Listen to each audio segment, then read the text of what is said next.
Hello, kumusta mga kapatid, mga igsuon, mga utod, kakabsat iti Apo. Maasa tayo na nariyan kayo sa mabuti at pinagpalang mga kalagayan. At umaasa rin tayo na kayo ay pinagpapala sa mga bagay spiritual at lumalago nito. Kagaya ng sinabi ni Pablo sa Episo 1:3 na purihin ang Diyos na tayo ay pinagpapala sa lahat ng mga pagpapalang espiritual mula sa sangkalangitan ayon kay Kristo Jesus.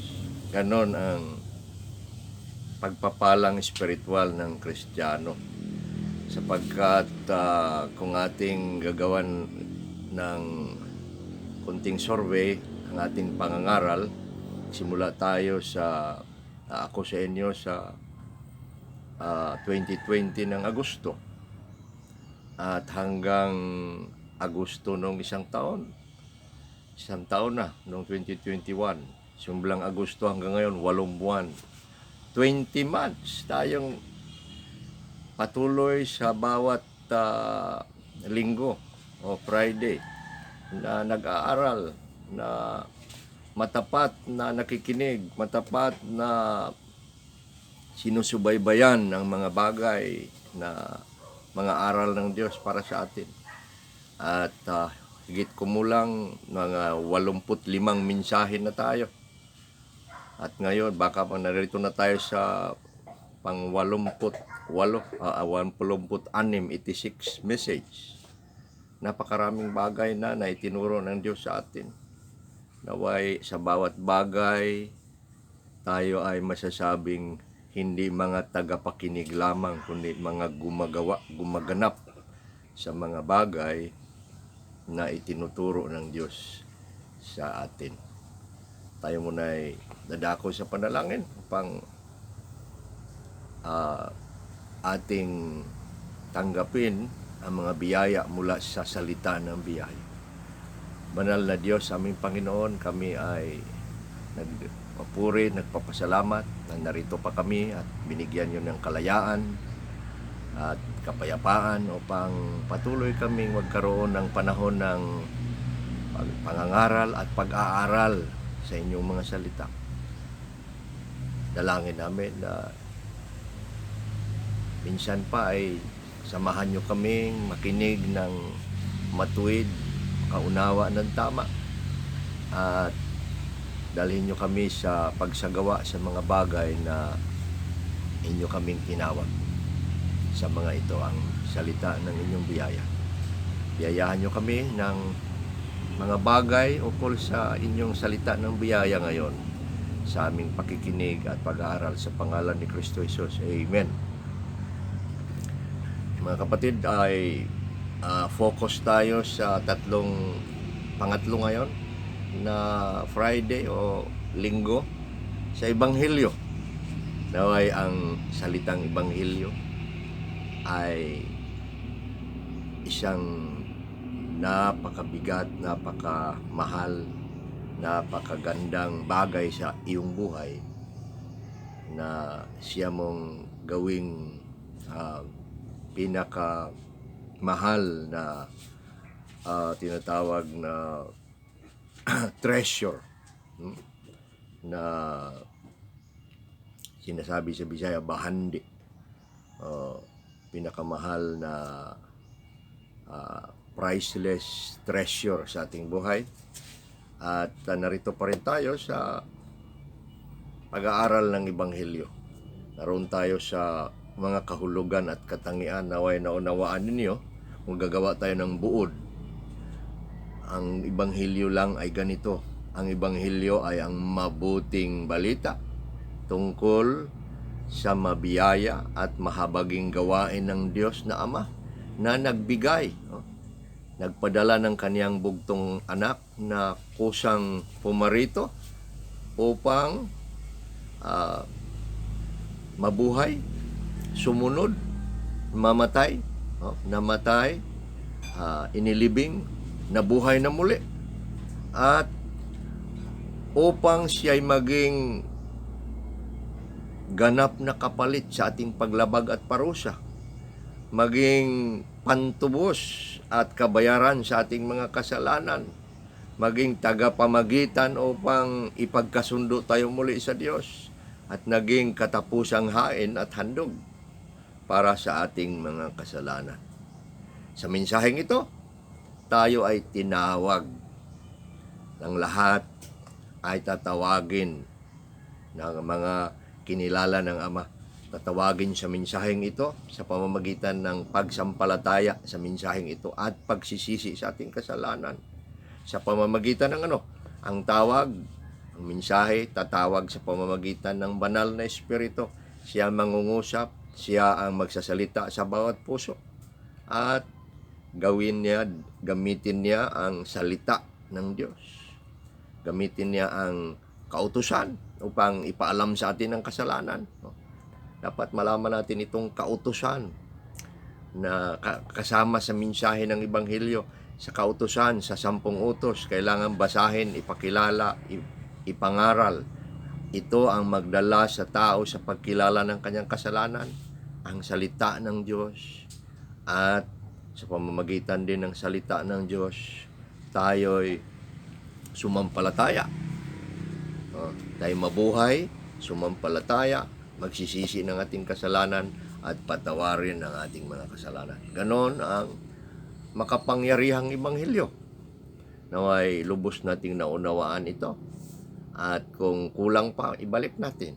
Balik natin ang ating pag-aaral sa mga bagay na itinuro sa atin. Mayroon naman tayong mga binigay na mga nasusulat dyan sa bawat isa sa inyo. Naway patuloy tayong nag-aaral, nagbabalik-aral, at alamin nating tunay ang mga aral. Ngayon, sa pagpapatuloy natin sa Ebanghelyo, pag-aralan natin itong mga pananagutan natin sa Ebanghelyo. The Christian responsibilities on the gospel. Ang Ebanghelyo, matapos natin maunawaan, mapakinggan, tanggapin, sundin, mayroon tayong pananagutan nito.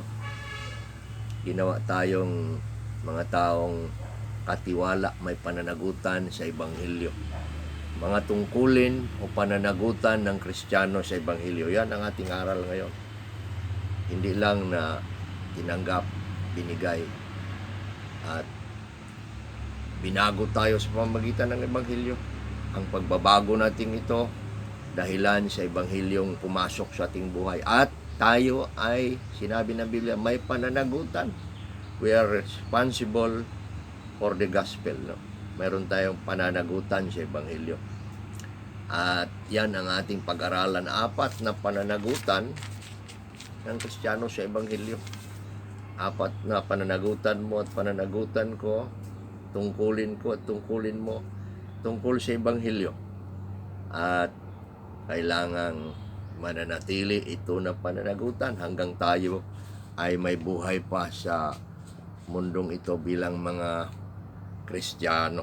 Unang pananagutan, the Christian is responsible to stand and remain continuously to the original revealed truths of the gospel. Let's repeat. The Christian is responsible to stand and remain continuously to the original revealed truths of the gospel. Sa Tagalog, ang Kristiyano ay dapat magpapatuloy na maninindigan at mananatili sa tunay na ipinahahayag na katotohanan ng Ebanghelyo. Ulitin natin, ang Kristiyano ay dapat magpapatuloy na maninindigan at mananatili sa tunay na ipinahahayag na katotohanan ng Ebanghelyo. Ganon ang unang pananagutan natin. Mayroong pagpapatuloy na paninindigan at pananatili sa sa tunay na ipinahayag at na katotohanan. Ibig sabihin, yung mensahe na yon, maninindigan tayo ay mananatili sa original, sa tunay na ipinahayag na katotohanan. Ibig sabihin, hindi natin binabago. Patuloy nating sinasabing ito lang, wala nang iba. Ito na nga. At walang maaring ipalit dito. Walang maaring pagbabago nito. Yun ang ating sinabi sa una. Gumawa tayo ng buod. Si Pablo sa unang Korinto, Kapitulo 15, bumasa tayo ng teksto. Sa unang Korinto 15, gumawa si Pablo ng pagbubuod.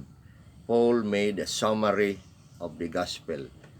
15 of the 1 Corinthians, 1 Korinto 15, 1 hanggang 4. Basahin natin. Sinabi ni Pablo, bukod dito, mga kapatid, ay ipinahayag ko sa inyo ang ebanghelyo na aking ipinangaral sa inyo na inyo rin tinanggap, sabi niya, at inyo namang pinaninindigan. Tingnan niyo yan. 1 Corintos 15:1. Nasa pamamagitan din ito ay nangaligtas kayo kung iniingatan ninyo sa isipan kung ano ang ipinangaral ko sa inyo, maliban na lamang kung nagsisampalataya kayo ng walang kabuluhan.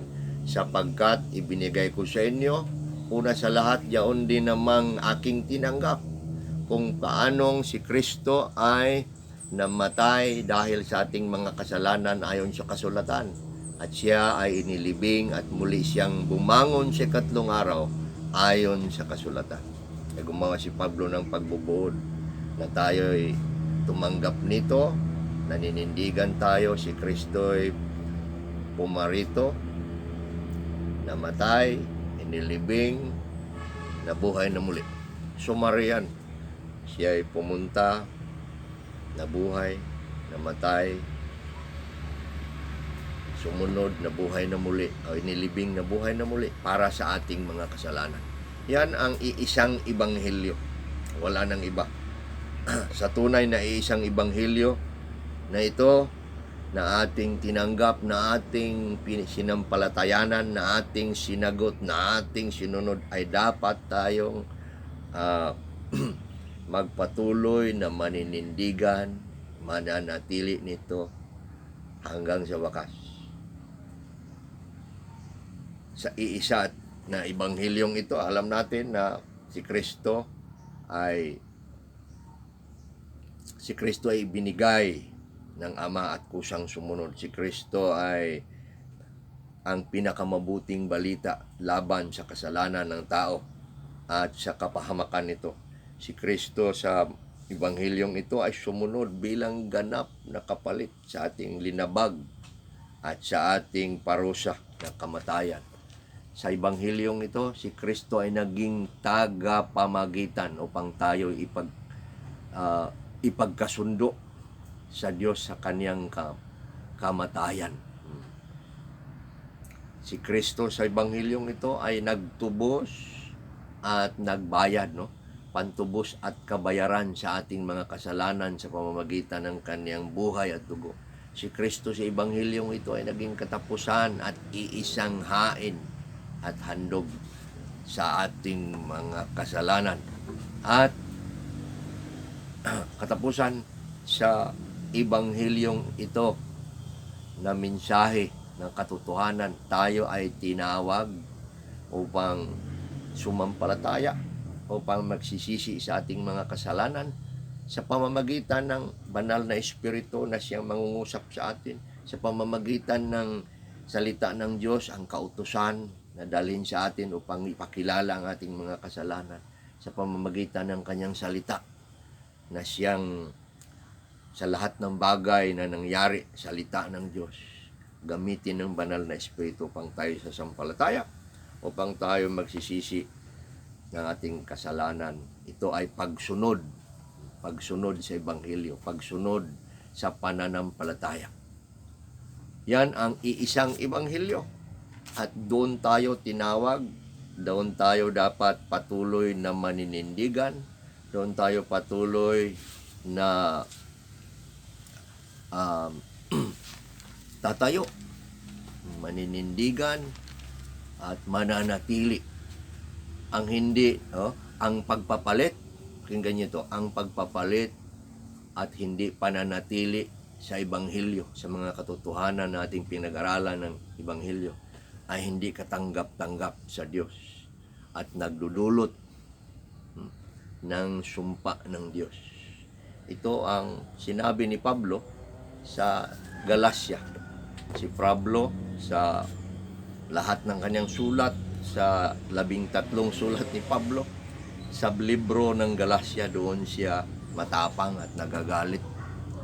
Makikita mo ang Pablo na matapang dahil sa ginawa ng taga-Galacia na nakinig ng bagong mensahe ng Ebanghelyo. Kumbaga, hindi sila nananatili, hindi sila naninindigan.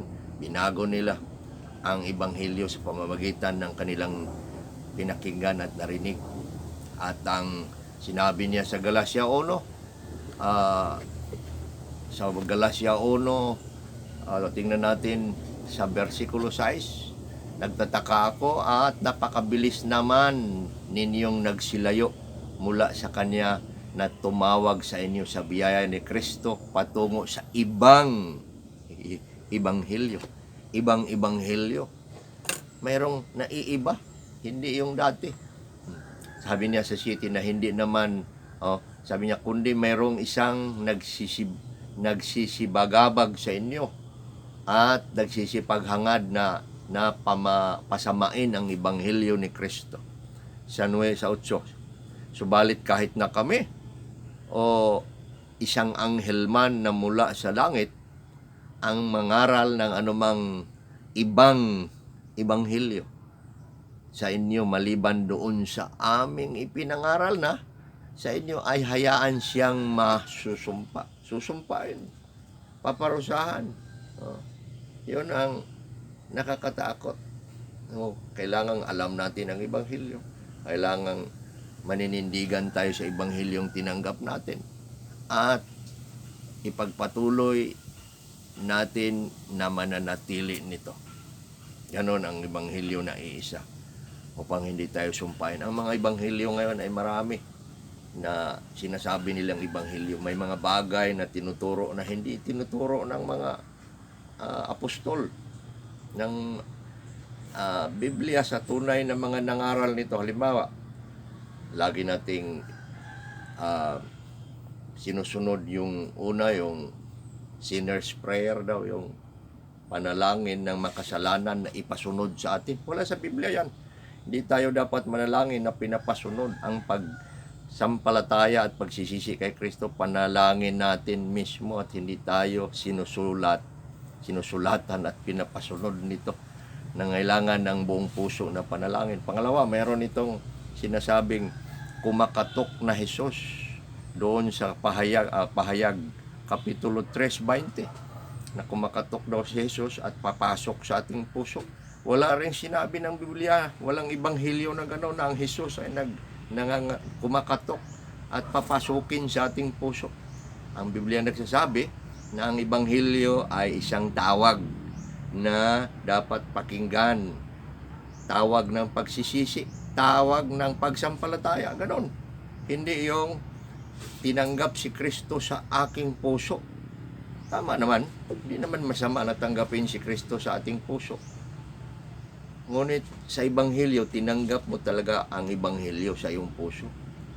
General yan. Pero ang Ebanghelyo ay nagsasabi na noong ating naunawaan ito, mensahe ito ng pagsampalataya at pagsisisi. Hindi itong mensahe na pagpapasok kay Kristo sa ating puso. Tama naman yan. Pero wala kang marinig ni Pablo, ni Pedro, at lahat ng mga apostoles nung nangaral sila sa libro ng mga gawa. Tanggapin ninyo si Kristo sa inyong puso, kumakatok siya ngayon. Wala kang mabasang ganon. Kaya binago ang Ebanghelyo at yun ang Ebanghelyo kahit saan ka pupunta. Ngunit ang Ebanghelyo ay isa. Ebanghelyo na tawag, mensahe na tawag sa pagsisi, sa pagsampalataya, pagsisisi. Ganon ang Ebanghelyo na iyong naunawaan. Tanggapin mo. Tanggapin mo yung Kristo na yan sa pamamagitan ng pagsampalataya sa Kanya, sa pamamagitan ng pagsisisi sa iyong kasalanan. Yung kasing tinatawag na pagtanggap kay Kristo. General yan. A general issue tungkol kay Kristo. Ang specific naman na gawin natin, pagsampalataya at pagsisisi. Hindi naman tayo against sa sinasabing pagtanggap, dahil sabi ng Juan 1:12, may tumanggap sa Kanya at binigyan niyang karapatan na maging mga anak ng Diyos. General yon.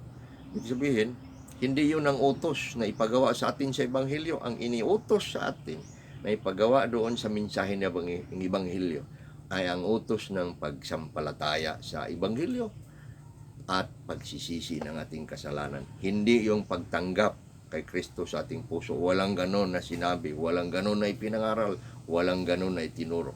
Itinuro yan sa mga bagong pangangaral ng mensahe. Kaya nangangahulugan na hindi tayo naging tapat sa Ebanghelyo. At sinabi ni Pablo, kung mayroon mang ibang Ebanghelyo na inyong narinig, kahit anghel man sa langit, ay susumpain tayo. Kaya huwag nating dagdagan, huwag nating baguhin ang mensahe ng Ebanghelyo. Yan ang unang pananagutan natin ng Ebanghelyo. Ang bawat Kristiyano ay dapat magpapatuloy na maninindigan at mananatili sa tunay na ipinahayag na katotohanan ng Ebanghelyo. Pangalawa, na tungkulin at pananagutan ng Kristiyano sa Ebanghelyo.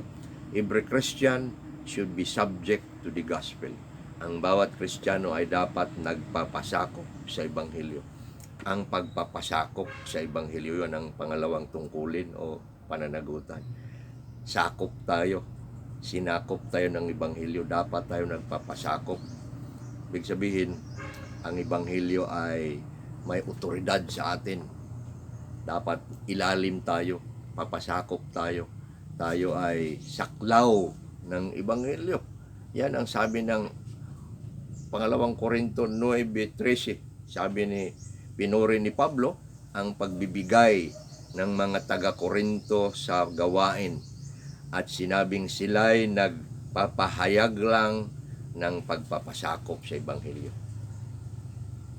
Pinuri ni Pablo ang mga taga-Korinto. Sila'y nagbigay kusang loob doon sa gawain ng paglalahad sa pangangaral ng Ebanghelyo. Kusang loob silang sa kanilang mga paghihirap, nagbigay. At sabi ni Pablo, kayo'y nagpapahayag sa inyong pagpapasakop sa Ebanghelyo. Ang nangangahulugan lamang na ang Ebanghelyo na kanilang tinanggap, sinunod sa pamamagitan ng pagsampalataya at pagsisisi, ay ang Ebanghelyong bumago sa kanilang buhay at nagturo sa kanila patuloy sa pamumuhay ng ang Ebanghelyo ay patuloy na ipangaral sa pamamagitan ng pangangaral din nila at sa pagbibigay nila. Nangaral sila ng Ebanghelyo at nagbigay sila sa mga gawain ng Ebanghelyo. Nagpapasakop sila sa Ebanghelyo. Ayon sa Roma 1:16, ito ang sabi ni Pablo. Ang hindi ko ikinahiya ang Ebanghelyo sapagkat ito ang kapangyarihan ng Diyos sa bawat taong maligtas, sa ikaliligtas ng bawat taong sumampalataya. Si Pablo ay gumawa ng deklarasyon, hindi niya kinahiya sapagkat ang Ebanghelyo ay kapangyarihan ng Diyos.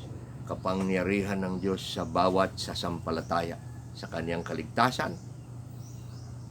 Walang ibang kapangyarihan sa ating kaligtasan, sa ating pagbabago, sa ating pagsunod, sa lahat ng bagay na tayo ay mamumuhay Kristiyano. Ang Ebanghelyo. Ibig sabihin, tayo tinawag na magpasakop sa Ebanghelyo sapagkat ito ang kapangyarihan ng Diyos. Ang salitang kapangyarihan sa salitang Griego ay tinatawag na dunamis. Ibig sabihin, yung dinamita, yung sumasabog. Ibig sabihin, ang Ebanghelyo pagpapasok sa buhay ng tao sa pamamagitan ng pagtanggap natin nito sa pagsampalataya at pagsisisi, tayo ay babaguhin, pasasabugin ang dating pagkatao, palitan ng bago. Kaya sabi ni Pablo, ang naging isa kay Kristo sa pamamagitan ng Ebanghelyo ay bagong linalang. Ang dati ay lumipas na, ngayon ay pawang bago na. Ganon ang kapangyarihan ng makapangyarihang Ebanghelyo na tayo ay tinawag na magpapasakop.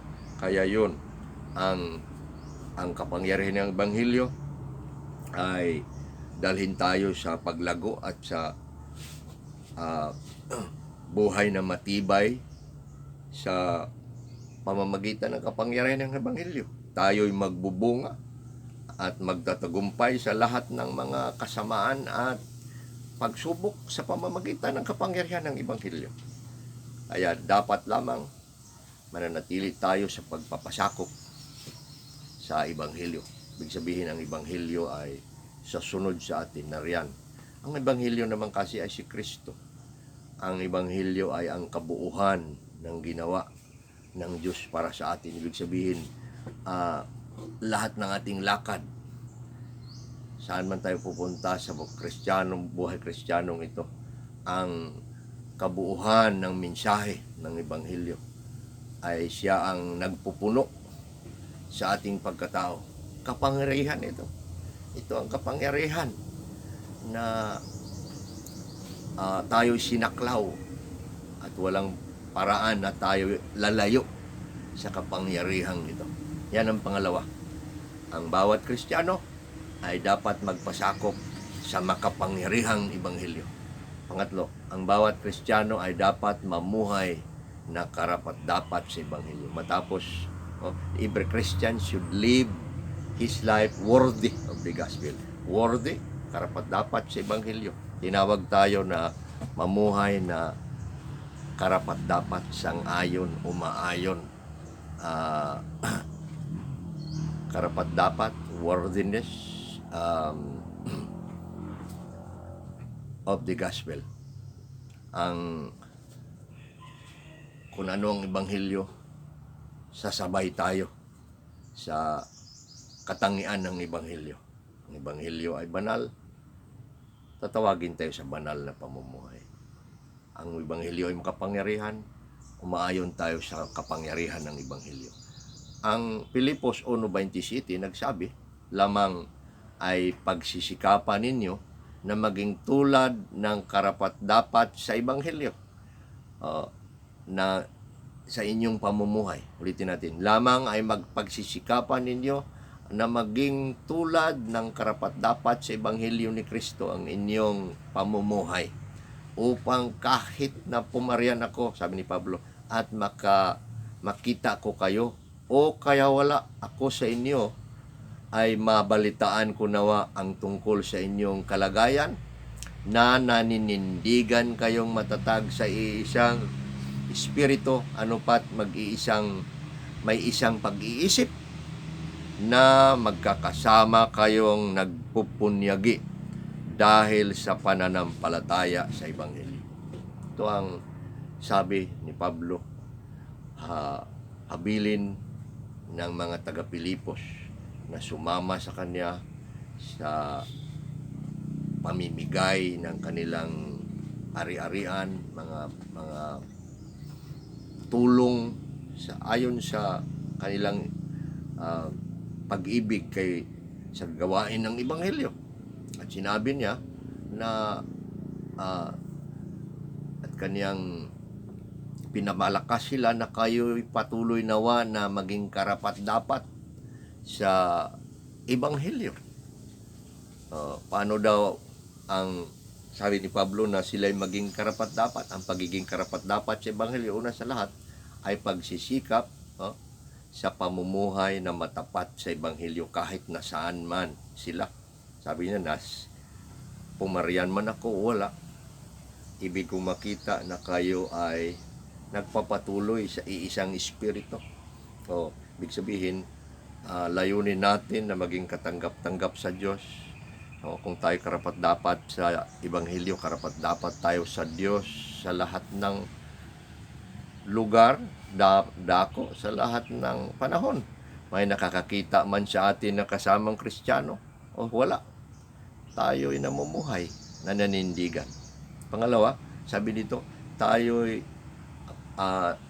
isip ko at layunin ko na kayo'y patuloy na maninindigan, oh, at nagpupunyagi. Tingnan nyo, magkakasama sana kayong naninindigan at nagpupunyagi dahil sa pananampalataya ng Ebanghelyo. Ang pagiging karapat-dapat sa Ebanghelyo, sabi ni Pablo, patuloy silang naninindigan at nagpupunyagi sa pananampalataya ng Ebanghelyo. Paninindigan, una. Nanindigan sila sa, sinabi natin kanina, sa mensahe ng Ebanghelyo, sa katotohanan ng Ebanghelyo. Wala nang iba, hindi natin papalitan. Maninindigan sila sa pumumuhay na tama, na matuwid, sa pamamagitan ng Ebanghelyo. Pangalawa, sabi niya, nagpupunyagi dahil sa pananampalataya ng Ebanghelyo. Ibig sabihin, nagsisikap. Anumang hirap ay pinagpapatuloy, hindi tumitigil, nagpupunyagi, nakikipaglaban. Hindi sila sumusuko sa pananampalataya ng Ebanghelyo. Ang pagsagot at pagsunod natin sa tawag ng Ebanghelyo, sa ating pagsampalataya at pagsisisi, nangangahulugan, sabi ni Pablo, ng pagsunod sa pananampalataya. Ang pagtanggap sa Ebanghelyo ay ang pagsampalataya natin ng pagsisisi. Ang dalawang ito na sinasabi, no? Yung sinasabing conversion, pagsampalataya at pagsisisi. Ito ay ang sinasabing pagsunod sa pananampalataya. Nanindigan tayo dito, maninindigan tayo sa pagsunod sa pananampalataya na ang ating buhay ay karapat-dapat sa Ebanghelyo. Ibig sabihin, nung ang Ebanghelyo ay dumating, tinanggap mo, ikaw na ngayon ay sumusunod sa pananampalataya. Roma 1:5, pagsunod sa pananampalataya. Kaya ang pananampalataya, ang pagsampalataya natin ay pagsunod. Tayo na ngayon ay narito sa gawain ng pagsunod. Sunod ng sunod. Dahil ang Ebanghelyo ay ating sinunod. Paano? Sumampalataya tayo at nagsisisi. Sumunod tayo sa tawag ng Ebanghelyo. Kaya sunod tayo ng sunod. Doon tayo nananindigan, nagpupunyagi, patuloy sa buhay Kristiyano dahil sa kapangyarihan ng Ebanghelyo. Ang tawag ng Ebanghelyo ay banal na tawag. Kaya kung tayo ay namumuhay na karapat-dapat sa Ebanghelyo, namumuhay tayo sa banal na pamumuhay sapagkat tinawag tayo sa banal na tawag. Ayon sa pangalawang Timoteo 1:8 at 9, ito ang sinabi, kaya nga huwag mong ikahiya ang pagpatutuo sa ating Panginoon, ni sa akin na bilanggo, kundi maging kabahagi ka nawa sa paghihirap sa Ebanghelyo, ayon sa kapangyarihan ng Diyos na siyang nagligtas sa atin at tumawag sa atin sa pamamagitan ng isang banal na tawag. Ang Ebanghelyo na tumawag sa atin ay banal na tawag. Banal na tawag sapagkat banal na Ebanghelyo, banal na gawain ni Jesus para sa atin. Yung pagsisisi ay yung pagsampalataya. Yung pagsisisi ay banal. No? Banal na tawag yon at banal na pagsagot. Sumampalataya tayo. Sumuko tayo sa pamamagitan ng pagsisisi. Banal na desisyon. Banal na at kusang pagbigay ng ating mga sarili. Banal na gawain, banal na tawag, banal na paninindigan. Tayo'y maging karapat-dapat sa Ebanghelyo. Ito sabi ni Pablo sa Epeso 4:1. Pakinggan nyo. Kaya nga magsilakad kayo ng nararapat sa pagkatawag sa inyo, na sa inyo ay itinawag. Ulitin natin. O kaya nga magsilakad kayo ng nararapat sa pagkatawag sa inyo. Karapat-dapat sa ating tawag. Tinawag tayo at dapat, sabi ni Pablo, maging karapat-dapat kayo Lakad kayo, magsilakad ayon sa tawag. Anong tawag? Banal na tawag nga ayon ni Pablo. Pangalawang Timoteo 1:8 at 9. Ang banal na tawag na tayo sumagot. Sumagot tayo sa banal na tawag, banal na ebanghelyo, banal na tawag sa pagsampalataya, banal na tawag ng pagsisisi. At sumagot tayo ng banal na sagot ng pagsampalataya, banal na sagot ng pagsisisi, banal na pamumuhay ang ating tahakin, karapat-dapat sa ebanghelyo. Yan ang ibig sabihin. Kaya maninindigan kayo, nagpupunyagi kayo sa isang espiritu, sabi niya sa taga-Pilipos, sa pamamagitan ng pananampalataya ng ebanghelyo. Ganon ang ibig sabihin ng pagiging karapat-dapat sa ebanghelyo. Yan ang pangatlo nating pananagutan o tungkulin sa ebanghelyo. Ang bawat Kristiyano ay dapat mga tao na namumuhay na karapat-dapat sa ebanghelyo. Katapusan, every Christian is responsible in sharing the gospel, being stewards of the gospel. Every Christian is responsible in sharing the gospel, being stewards of the gospel. Ang bawat Kristiyano ay may pananagutan sa ebanghelyo bilang mga katiwala ng ebanghelyo. Dito tayo sa pagiging katiwala. Kanina, karapat-dapat. Doon tayo sa pangalawa, nagpapasakop. Una, mananatili. Dito tayo sa pagiging katiwala. Ang ebanghelyo ay isang ibinigay na bagay na tayo'y katiwala. Stewardship. Ano ba yung stewardship? Yung mga bagay na ipinagkatiwala. Ang Diyos ay may-ari ng mga bagay. Wala tayong pag-aari. Ang Diyos ang may-ari ng lahat ng bagay.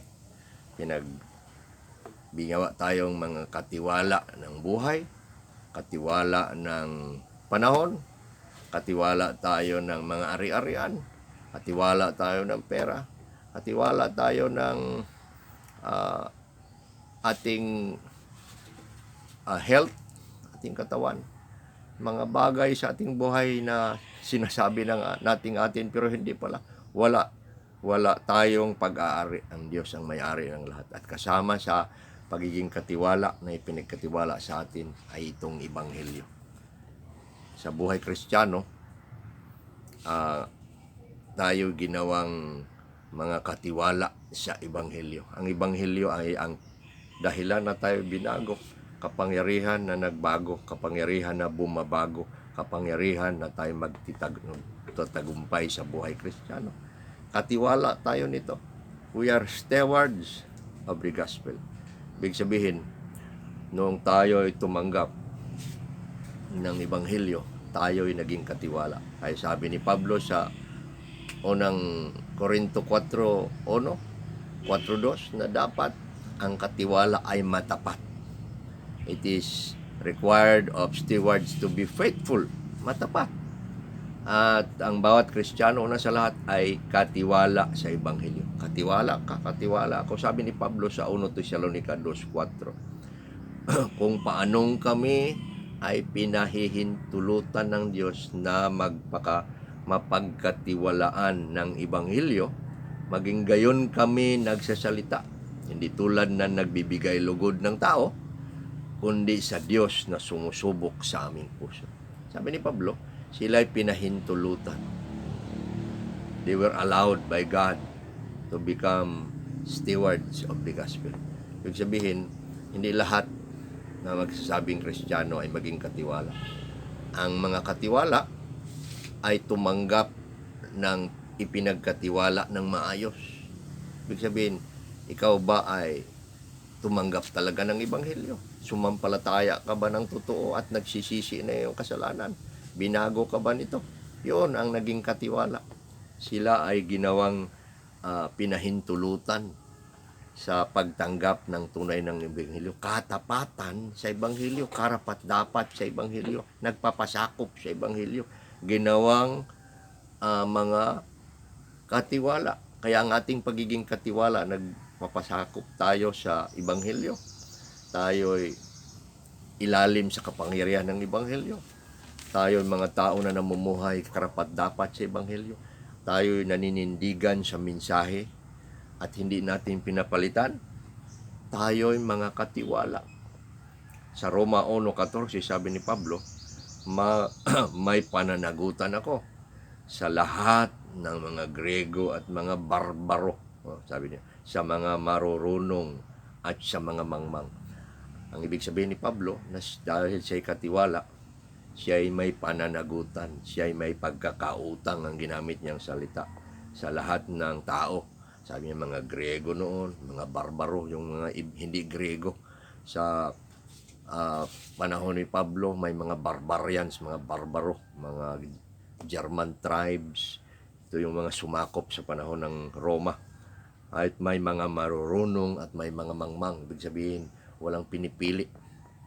Ang pagiging katiwala natin sa Ebanghelyo, tayo ay katiwala sa lahat ng tao. Ibig sabihin, ang pagiging katiwala mo, kung ano ang Ebanghelyo, doon ka. Ano bang Ebanghelyo? Tinanggap mo,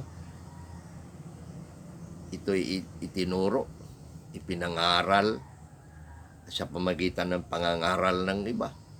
Tinanggap mo, dumating sa iyo, naunawaan mo, naintindihan mo, tinanggap mo, ikaw ay sumampalataya, ikaw ay nagsisisi. Ganun din, kung ikaw ay katiwala ng Ebanghelyo, ang ginawa nila sa iyo, gagawin mo. Ganon. Ibig sabihin, tayo'y mangaral din kung tayo katiwala. Tayo'y mangangaral ng Ebanghelyo. Matapos natin tinanggap, sinunod ang mensahe ng Ebanghelyo, tinanggap din natin ang pananagutan sa pagbabahagi nito sa ating buhay. Roma 10:9, ito ang sabi, na kung ipahayag mo sa pamamagitan ng iyong bibig ang Panginoong Hesus at sumampalataya ka ng buong puso na siya'y binuhay mula sa mga patay, maliligtas ka. Sabihin, kasama ng ating kaligtasan ang pagpapatunay sa ating bibig kay Kristo. Ang Ebanghelyo ay tinanggap ng puso, sumampalataya at nagsisisi. Banal na tawag, banal na pagsagot. Ito ay pagtanggap sa isang pananagutan na yung aking pagpasya na pagtanggap. Nagpasya rin ako na ibahagi ito. Kasi sinabi, ipahayag sa pamamagitan ng bibig. Ang pagtanggap mo ay ipapahayag mo pa rin pala. Tinanggap mo, kinilala mo ang Ebanghelyo, ipahayag sa iyong bibig. Ibig sabihin, ang dahilan na ikaw ay tumanggap ng Ebanghelyo sapagkat yung iba na narinig mo, nagpahayag sila sa kanilang bibig. Ibig sabihin, tuloy-tuloy ito. Ipinahayag nila sa iyo sa kanilang bibig at narinig mo. Ikaw naman na nakatatanggap, magpahayag ka rin ng iyong bibig sa ibang tao.